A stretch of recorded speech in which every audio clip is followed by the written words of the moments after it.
Isa na naman tong walang kwentang pagbablog. Hi guys! Magandang umaga! Mas maganda ka pala sa umaga. Oo, ikaw na ang nanonood ng aking vlog. Ngayong araw nga at ilang araw nga, nandito naman tayo sa ilog. Ano bang gagawin sa ilog guys? Sige, try mong maligo. Charot-charot lang guys. Siyempre, ang ating gagawin ay mamimingwit naman tayo ng pang-ulam. Tama naman tayo dito sa bukid.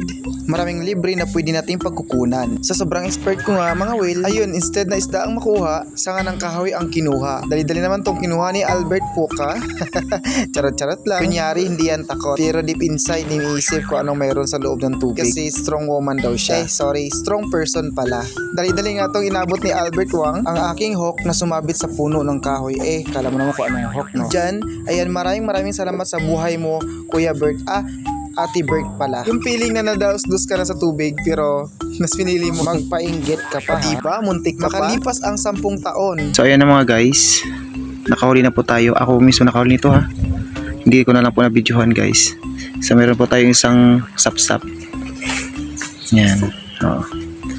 Yan. So still humuli po kami ng sapsap dyan sa lawa. Lalagyan natin ngayon sa may timba. Timba. Salamat sa panonood. Sa uulitin. Bye!